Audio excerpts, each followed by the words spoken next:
প্রিয় ভাইরা, প্রিয় মা বোনেরা, আজকে বুধবার দিন অথবা রাত যে কোনো সময় ছোট্ট এই দোয়াটি যদি 15 বার পড়েন, আল্লাহর আরশে আজিমের নূরের খুঁটি হেলতে থাকবে, দুলতে থাকবে, যতক্ষণ না পর্যন্ত আপনার জীবনের যৌবনের সমস্ত গুনাহখাতাগুলো মাফ না করা হয়। সুবহানাল্লাহ, সুবহানাল্লাহ। এমনি ভাবে প্রিয় ভাইয়েরা, প্রিয় মা বোনেরা, নবীজির শিখানো এই শক্তিশালী পাওয়ারফুল দোয়াটি যদি পড়েন, নবীজি ওয়াদা করে বলেছেন আপনার ঋণ থাকলে আল্লাহ ঋণ পরিশোধের দায়িত্ব নিবেন এবং আল্লাহ বৃষ্টির মতো রিজিক দান করবে, রহমত বরকত দান করবে, আল্লাহ ধনী বানায়া দিবেন। সুবহানাল্লাহ, সুবহানাল্লাহ। এমনি ভাবে প্রিয় ভাইয়েরা, প্রিয় মা বোনেরা, আমাদের প্রিয় নবী সাল্লাল্লাহু আলাইহি ওয়াসাল্লাম আল্লাহর কসম করে, আল্লাহর শপথ করে বলেছেন যারা ইসমে আজম একবার পড়বে, পড়ে আল্লাহর কাছে যা চাইবে আমার আল্লাহ তাই দান করবেন, তাই দান করবেন। সুবহানাল্লাহ, সুবহানাল্লাহ। প্রিয় ভাইয়েরা, প্রিয় মা বোনেরা, আজকের এই বয়ানটি শুরু থেকে শেষ পর্যন্ত শুনবেন। আমি যেভাবে যে নিয়মে আমলগুলো বলে দিব আমার সঙ্গে আমলগুলো করে নিবেন। আমি সহজ করে ব্যঙ্গে ব্যঙ্গে আমলগুলো বলে দিব। এমনি ভাবে প্রিয় ভাইয়েরা, প্রিয় মা বোনেরা, আমি যে দোয়াগুলো বলে দিব ওই দোয়াগুলো আমার সঙ্গে পড়ে নিবেন। আমি সহজ করে ব্যঙ্গে ব্যঙ্গে বলে দিব, যে নিয়মে যেভাবে বলবো ওইভাবে করবেন। প্রিয় ভাইয়েরা, প্রিয় মা বোনেরা, ভালো করে মনে রাখবেন, এই আমলগুলো যদি এই নিয়মে, সঠিক নিয়মে করতে পারেন, মনে রাখবেন আপনার হাতের গুনাহ, পায়ের গুনাহ, চোখের গুনাহ, অন্তরের গুনাহ, যত ধরনের গুনাহ আছে সমস্ত গুনাহ খাতাগুলো আমার আল্লাহ ধুয়ে মুছে পরিষ্কার করে আপনাকে নিষ্পাপ বেগুনাহ মাসুম বানায়া দিবেন। সুবহানাল্লাহ। এমনি ভাবে প্রিয় ভাইয়েরা, প্রিয় মা বোনেরা, এই শক্তিশালী দোয়াগুলো যদি আপনারা পড়েন, মনে রাখবেন এই দোয়াগুলো যদি পড়েন আল্লাহ ঋণ থাকলে ঋণ পরিশোধের দায়িত্ব নিবেন, বৃষ্টির মতো রিজিক দান করবেন, বিপদ আপদ বালা মুসিবত সব কিছু থেকে আল্লাহ হেফাজত করবেন। জিনের আসর, জাদু টোনা, কুফরি, কালাম, বান, তন্ত্র মন্ত্র, যত ধরনের বিপদ আছে সব ধরনের বিপদ থেকে আমার আল্লাহ আপনাকে হেফাজত করবে। সুবহানাল্লাহ। প্রিয় ভাইয়েরা, প্রিয় মা বোনেরা, একদিন আল্লাহর পয়গম্বর মুসা আলাইহিস সালাতু ওয়াস সালাম রাস্তা দিয়ে যাইতেছিলেন। এমন সময় হঠাৎ করে একজন গরিব ব্যক্তি এসে বললেন, ওগো আল্লাহর পয়গম্বর মুসা, আপনি তো জানেন আমি অনেক গরিব মানুষ, কোন রকমে এক বেলা খাইলে দ্বিতীয় বেলা খেতে পারি না, অনাহারে অর্ধাহারে ক্ষুধার্ত অবস্থায় আমার দিন যাইতেছে। ওগো আল্লাহর পয়গম্বর মুসা, আমার থাকার মতো ভালো কোনো জায়গাও নাই, কোন রকমে লতা পাতা দিয়ে ঘর বানায়া থাকি। এমনি ভাবে আল্লাহর পয়গম্বর মুসা, আপনি জানেন আমি দিনে আমি ভালো কোনো কাপড় চাপড় পরতে পারি না, পোশাক পরতে পারি না, আমি অনেক গরিব মানুষ। ওগো আল্লাহর পয়গম্বর মুসা, আপনি আল্লাহর সঙ্গে কথা বলেন, আপনি আল্লাহকে জিজ্ঞেস করবেন কি আমল করলে আল্লাহ আমার হালত পরিবর্তন করে দিবে, কি আমল করলে আল্লাহ আমাকে ধনী বানায়া দিবে, আমার রিজিক বাড়ায়া দিবে। মুসা আলাইহিস সালাতু ওয়াস সালাম চলে গেলেন। একদিন আল্লাহর সঙ্গে কথা বলা শেষে জিজ্ঞেস করলেন, আল্লাহ অমুক গরিব ব্যক্তি জানতে চেয়েছে কোন আমল করলে আপনি তাকে ধনী বানায়া দিবেন। আল্লাহ বলে দিলেন, মুসা তুমি আমার ওই বান্দাকে বলবা সে যেন এই আমলটা করে, এই দোয়া জিকিরটা করে, তাহলে আমি তাকে ধনী বানায়া দিব, তার হালত পরিবর্তন করে দিব, তার নিয়ামত বাড়ায়া দিব। এই জন্য এই দোয়াটি আপনারা আমার সঙ্গে পড়ে নিবেন। এমনি ভাবে প্রিয় ভাইয়েরা, প্রিয় মা বোনেরা, ভালো করে মনে রাখবেন, একদিন আল্লাহর নবীর একজন সাহাবী দোয়া করতেছে, আমার নবী সাহাবীদেরকে বলতেছে, এ আমার সাহাবীরা শোনো শোনো, আমার এই সাহাবী ইসমে আজম পরে দোয়া করতেছে। আমার নবী ডাকতে বলে, আমার সাহাবীরা, আল্লাহর কসম, আল্লাহর শপথ, আল্লাহর কসম করে বলি, ইসমে আজম পরে যদি কেউ দোয়া করে, আমার আল্লাহ ওই দোয়া খালি ফিরে দিন না, ওই দোয়া কবুল করে নেন, মনের নেক আশা বাসনা গুলো পূরণ করে দেন। সুবহানাল্লাহ। এই জন্য প্রিয় ভাইয়েরা, প্রিয় মা বোনেরা, এই ইসমে আজমের দোয়াটাও আপনাদেরকে আমি পড়াইয়া দিব, আমার সঙ্গে পড়বেন, সহজ করে ভেঙ্গে ভেঙ্গে বলে দিব। এই ইসমে আজম পড়লে দোয়া কবুল হয়ে যাবে, নবীজি কসম করে বলেছেন। প্রিয় ভাইয়েরা, প্রিয় মা বোনেরা, ভালো করে মনে রাখবেন, আজকে বুধবার দিন অথবা রাত যখনই আপনারা বয়ানটা শুনবেন, আমার সঙ্গে এই আমলগুলো করে নিবেন, দোয়াগুলো পড়ে নিবেন। আমি সহজ করে ব্যঙ্গে ব্যঙ্গে বলে দিব, যেন আমার সঙ্গে আমলগুলো করতে পারেন, যেন দোয়াগুলো আমার সঙ্গে পড়তে পারেন। প্রিয় ভাইয়েরা, প্রিয় মা বোনেরা, ভালো করে মনে রাখবেন, ভালো করে মনে রাখবেন, আমাদের প্রিয় নবী সাল্লাল্লাহু আলাইহি ওয়াসাল্লাম দৈনিক 100 বারের অধিক তওবা ইস্তেগফার করতেন। একবার সাহাবায়ে কেরাম জিজ্ঞেস করলেন, ওগো নবীজি, আপনার জীবনে কোনো গুনাহ নাই, আপনি বেগুনাহ মাসুম, আপনি নিষ্পাপ, আপনি জান্নাতি, এরপরেও কেন নবী আপনি দৈনিক 100 বারের অধিক তওবা ইস্তেগফার করেন? আমার নবী ডাকদা বলে, এ আমার সাহাবীরা, আমি কি আল্লাহর শুকরগুজার বান্দা হব না? আল্লাহর শুকরগুজার বান্দা হওয়ার জন্য আমি দৈনিক 100 বারের অধিক তওবা ইস্তেগফার করি। একটু চিন্তা করে দেখেন, আমাদের প্রিয় নবী সাল্লাল্লাহু আলাইহি ওয়াসাল্লাম যদি দৈনিক 100 বারের অধিক তওবা ইস্তেগফার করে থাকেন, নবীর জীবনে কোনো গুনাহ নাই, আমাদের নবী বেগুনাহ মাসুম, আমাদের নবী করিম সাল্লাল্লাহু আলাইহি ওয়াসাল্লাম হলেন জান্নাতি, এরপরেও নবী যদি দৈনিক 100 বারের অধিক তওবা ইস্তেগফার করে থাকেন, তাহলে আমাদের দৈনিক কি পরিমাণ তওবা ইস্তেগফার করা দরকার, একটু চিন্তা করে দেখেন। এই জন্য মনে রাখবেন, আজকের এই আমলগুলো যখন আমার সঙ্গে করবেন, আপনার তওবা ইস্তেগফার সব কিছু হয়ে যাবে। আপনার হাতের গুনাহ, পায়ের গুনাহ, চোখের গুনাহ, অন্তরের গুনাহ, জানা গুনাহ, অজানা গুনাহ, শিরিক গুনাহ, কঠিন গুনাহ, জটিল গুনাহ, গোপন গুনাহ, সব গুনাহ আমার আল্লাহ মাফ করে দিবেন। সুবহানাল্লাহ। প্রিয় ভাইয়েরা, প্রিয় মা বোনেরা, এমনি ভাবে মনে রাখবেন, এই দোয়াটি আপনি পাওয়ারফুল, শক্তিশালী, ক্ষমার এই দোয়াটি আমার সঙ্গে পড়ে নিবেন। এই দোয়াটি যখন পড়বেন, আল্লাহর আরশে আজিমের নূরের খুঁটি হেলতে থাকবে, দুলতে থাকবে। আল্লাহ ডাকদা বলবে, নূরের খুঁটি তুই কেন হেলতেছিস, কেন দুলতেছিস? নূরের খুঁটি ডাকদা বলবে, আল্লাহ, আপনার এই বান্দা বান্দি এই দোয়া জিকির করতেছে, যার কারণে আমি হেলতেছি, দুলতেছি। আল্লাহ ডাকদা বলবে, নূরের খুঁটি তুই থেমে যা। নূরের খুঁটি ডাকদা বলবে, আল্লাহ, যতক্ষণ না আপনি আপনার বান্দা বান্দির জীবনের যৌবনের সকল গুনাহগুলো মাফ না করবেন, ততক্ষণ পর্যন্ত আমি থামতে পারবো না। আল্লাহ ডাকদা বলবে, নূরের খুঁটি আমি আমার বান্দা বান্দির জীবনের যৌবনের সব ধরনের গুনাহগুলো মাফ করে দিলাম।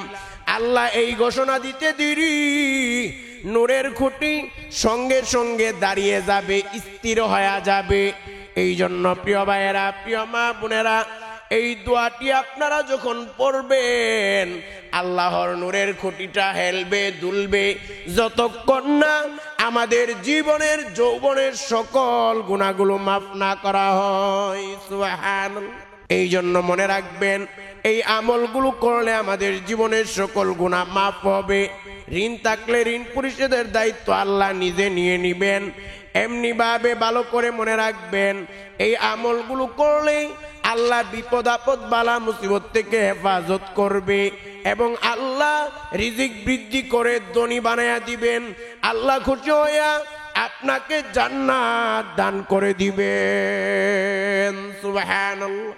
প্রিয় ভাইয়েরা, প্রিয় মা বোনেরা, ভালো করে মনে রাখবেন এই আমলগুলো আপনারা কিভাবে করবেন। সর্বপ্রথম কাজ হলো আপনারা পারলে উজু করবেন। উজু করা হলো উত্তম, তবে উজু ছাড়াও আমল করতে পারবেন, কোনো সমস্যা নাই, তবে উজু করে নিলে উত্তম। কারণ আমার আল্লাহ নিজে পবিত্র এবং পবিত্রতাকে আল্লাহ বড় ভালোবাসেন। সুবহানাল্লাহ। এমনি ভাবে মনে রাখবেন উজুর শুরুতে আপনারা বিসমিল্লাহ পড়বেন। কারণ আমার নবী বলেন, হে আবু হুরায়রা, প্রত্যেকটা ভালো কাজে তুমি বিসমিল্লাহ বলবা। যখন বিসমিল্লাহ বলে কাজটা শুরু করবা, ওই কাজটা যতক্ষণ না শেষ না হবে ততক্ষণ পর্যন্ত আমল নামাই সওয়াব আর নেক লেখা হইতেই থাকবে। সুবহানাল্লাহ। আপনি বিসমিল্লাহ বলে 6 ঘন্টা ঘুমাইলেন, এই 6 ঘন্টা ফেরেশতারা আপনার আমল নামাই সওয়াব আর নেক লিখতেছে এবং আপনার এই ঘুমটা ইবাদতে পরিগণিত হইতেছে। এবং আপনি বিসমিল্লাহ বলে গাড়িতে আরোহণ করলেন, 10 ঘন্টা গাড়িতে ছিলেন, এই 10 ঘন্টা আপনার আমল নামাই সওয়াব আর নেক লেখা হইতেছে এবং আপনার এই গাড়ির সফর বা জার্নিটা ইবাদতে পরিগণিত হয়ে যাবে। আপনি বিসমিল্লাহ বলে প্লেনের মধ্যে বিমানে আরোহণ করলেন, আপনি মনে করেন 12 ঘন্টা বিমানে ছিলেন, এই 12 ঘন্টা ফেরেশতারা আপনার আমল নামায় সওয়াব আর নেক লিখতেছে এবং এই বিমানের জার্নিটা আপনার জন্য ইবাদতে পরিগণিত হয়ে যাবে।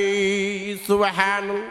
এই জন্য প্রত্যেকটা ভালো কাজে বিসমিল্লাহ বলবেন, উজুর শুরুতে বিসমিল্লাহ পড়বেন, এরপর উজুর শেষে একবার কালিমায়ে শাহাদাত পড়বেন। কারণ আমাদের প্রিয় নবী সাল্লাল্লাহু আলাইহি ওয়াসাল্লাম বলেন, যারা উজুর শেষে একবার কালিমায়ে শাহাদাত পাঠ করে, যারা উজুর শেষে একবার কালিমায়ে শাহাদাত পাঠ করে, তাদের জন্য আল্লাহ জান্নাতের 8টা দরজা খুলে দিবেন। সুবহানাল্লাহ। প্রিয় ভাইয়েরা, প্রিয় মা বোনেরা, ভালো করে মনে রাখবেন উজুর শেষে যদি একবার কালিমায়ে শাহাদাত পাঠ করেন, জান্নাতের 8টা দরজা আল্লাহ খুলে দিবেন। হাসরের ময়দানে আল্লাহ বলবে, এ বান্দা বান্দি, জান্নাতের যে কোনো দরজা দিয়ে জান্নাতে চলে যা। সুবহানাল্লাহ। এই কালিমায়ে শাহাদাত উজুর শেষে একবার পড়বেন, জান্নাতের 8টা দরজা আপনার জন্য খুলে যাবে। এই কালিমায়ে শাহাদাতটা একবার আমার সঙ্গে পড়েন। যারা পারেন না তারা শিখার চেষ্টা করবেন, মুখস্থ করার চেষ্টা করবেন। একবার আমার সঙ্গে পড়ে নেন। আশহাদু আল্লা ইলাহা ইল্লাল্লাহু ওয়াহদাহু লা শারীকা লাহু ওয়া আশহাদু আন্না মুহাম্মাদান আবদুহু ওয়া রাসূলুহু। প্রিয় ভাইয়েরা, প্রিয় মা বোনেরা, কালিমায়ে শাহাদাত পড়বেন উজুর শেষে একবার। এরপর আপনারা আমলটি কিভাবে শুরু করবেন? এই আমলটি শুরু করার জন্য সর্বপ্রথম কাজ হলো, আমি যে দুরূদটি যেভাবে যে নিয়মে পড়ব, আমার সঙ্গে আপনারা ওই দুরূদটি 21 বার পড়বেন। এরপর দ্বিতীয় নাম্বার কাজ হলো ক্ষমার শক্তিশালী পাওয়ারফুল দোয়া, যেই দোয়া বা জিকির করলে আল্লাহর আরশে আজিমের নূরের খুঁটি হেলতে থাকবে, দুলতে থাকবে, যতক্ষণ না পর্যন্ত আপনার জীবনের যৌবনের সমস্ত গুনাহখাতাগুলো মাফ না করা হয়। এই শক্তিশালী দোয়াটি আমার সঙ্গে আপনারা 15 বার পড়বেন। এরপর রিজিক বৃদ্ধির জন্য, বৃষ্টির মতো রিজিক আসার জন্য, ঋণ থাকলে আল্লাহ নিজে ঋণের দায়িত্ব নিবেন। পাওয়ারফুল শক্তিশালী এই দোয়া বা জিকিরটা আপনারা আমার সঙ্গে 21 বার পড়বেন। এটা হলো 3 নাম্বার কাজ। এরপর 4 নাম্বার কাজ হলো ইসমে আজমের পাওয়ারফুল শক্তিশালী এই দোয়াটি একবার আপনারা আমার সঙ্গে পড়বেন। প্রিয় ভাইয়েরা, প্রিয় মা বোনেরা, ভালো করে মনে রাখবেন ইসমে আজমের দোয়া এত পাওয়ারফুল, আমার নবী আল্লাহর কসম করে বলেছেন, ইসমে আজম পরে যখন কেউ দোয়া করবে, ওই দোয়া আল্লাহ অবশ্যই অবশ্যই কবুল করে নিবেন। সুবহান। 4 নাম্বার কাজ হলো ইসমে আজমের এই দোয়াটি একবার আপনারা আমার সঙ্গে পড়ে নিবেন। ইসমে আজমের দোয়া পড়লে এই দোয়াটা কবুল হয়ে যাবে। এরপর 5 নাম্বার কাজ হলো আমি যে দুরূদটি যেভাবে যে নিয়মে পড়ব আমার সঙ্গে আপনারা দুরূদটি 10 বার পড়বেন। প্রিয় ভাইয়েরা, প্রিয় মা বোনেরা, যেভাবে যে নিয়মে আমলগুলো বললাম এভাবে যদি আমলগুলো করতে পারেন আপনার যত ধরনের গুনাহ আছে জীবনের যৌবনের সব গুনাহ আল্লাহ মাফ করে দিয়ে ঋণ থাকলে আল্লাহ পরিশোধ করে দিবেন, রিজিক বৃদ্ধি করে দিবেন, বৃষ্টির মতো রহমত বরকত রিজিক দান করবেন, সব ধরনের বিপদ আপদ থেকে আল্লাহ হেফাজত করবেন এবং আল্লাহ খুশি হইয়া আপনাকে জান্নাত দান করে দিবেন। সুবহানাল্লাহ। প্রিয় ভাইয়েরা, প্রিয় মা বোনেরা, সর্বপ্রথম কাজ হলো আমি যে দুরূদটি যেভাবে যে নিয়মে পড়ব আমার সঙ্গে আপনারা ওই দুরূদটি 21 বার পড়বেন। প্রিয় ভাইয়েরা, প্রিয় মা বোনেরা, ভালো করে মনে রাখবেন আল্লাহর নবীর সাহাবী ওমর ইবনুল খাত্তাব রাদিয়াল্লাহু তাআলা আনহু থেকে বর্ণিত, তিনি বলেন ইন্নাদ দুআ মাওকুফুন বাইনাস সামাই ওয়াল আরদ, নিশ্চয়ই দোয়া আসমান এবং জমিনের মাঝখানে ঝুলন্ত থাকবে, লটকায়া থাকবে। যতক্ষণ না তোমরা তোমাদের নবীর উপর দুরূদ পাঠ করতে পারো, দুরূদ পাঠ না করো। একটু মনে রাখবেন, ভালো করে বুঝবেন। অনেকে বলে হুজুর আমল করি কোনো আমল কবুল হয় না, দোয়া করি কোনো দোয়া কবুল হয় না। আমল দোয়া কবুল না হওয়ার অনেকগুলো কারণ রয়েছে। এর মধ্যে অন্যতম একটা কারণ হলো দুরূদ না পড়া নবীর উপর। দুরূদ না পড়লে দোয়া আমল কিভাবে কবুল হবে? কারণ ওই দোয়া আমলগুলো আরশে আজিম আল্লাহ পর্যন্ত পৌঁছাইতেই পারে না। কিভাবে আল্লাহ পর্যন্ত পৌঁছাইবে? কারণ এই দোয়া আমলগুলো আসমান আর জমিনের মাঝখানে ঝুলন্ত আছে। এই জন্য দুরূদ পড়তে হবে, দুরূদ পড়তে হবে। এমনি ভাবে ভালো করে মনে রাখবেন, যখন আমরা দুরূদ পড়ি আমাদের এই দুরূদগুলো ফেরেশতারা এই দুরূদগুলো নবীর কাছে নবীর রোজায় পৌঁছায়া দেয়। নবীকে গিয়ে বলে ওগো নবীজি, বাংলাদেশ থেকে অমুকের ছেলে অমুক আপনার প্রতি দুরূদ পাঠ করেছে। নবীজি শুনে বড় খুশি হয়ে যায়। এমনি ভাবে আমার নবী বলেন যে যত বেশি নবীর উপর দুরূদ পাঠ করবে হাসরের ময়দানে সে তত বেশি নবীর কাছাকাছি থাকবে, জান্নাতে সে তত বেশি নবীর কাছাকাছি থাকবে। সুবহানাল্লাহ। যত বেশি দুরূদ পড়া হবে তত বেশি জান্নাতে নবীর কাছাকাছি থাকা যাবে, হাসরে নবীর কাছাকাছি থাকা যাবে। প্রিয় ভাইয়েরা, প্রিয় মা বোনেরা, সর্বপ্রথম কাজ হলো আমি যে দুরূদটি যেভাবে যে নিয়মে পড়ব আপনারা আমার সঙ্গে ওই দুরূদটি 21 বার পড়বেন। আপনারা আমার সঙ্গে দুরূদটি 21 বার পড়েন, আমি সহজ করে ভেঙে ভেঙে বলে দিতেছি। আল্লাহুম্মা সাল্লি আলা মুহাম্মাদ। দ্বিতীয়বার আল্লাহুম্মা সাল্লি আলা মুহাম্মাদ। তৃতীয়বার আল্লাহুম্মা সাল্লি আলা মুহাম্মাদ। আল্লাহুম্মা সাল্লি আলা মুহাম্মাদ। আল্লাহুম্মা সাল্লি আলা মুহাম্মাদ। আল্লাহুম্মা সাল্লি আলা মুহাম্মাদ। আল্লাহুম্মা সাল্লি আলা মুহাম্মাদ। আল্লাহুম্মা সাল্লি আলা মুহাম্মাদ। আল্লাহুম্মা সাল্লি আলা মুহাম্মাদ। আল্লাহুম্মা সাল্লি আলা মুহাম্মাদ। আল্লাহুম্মা সাল্লি আলা মুহাম্মাদ।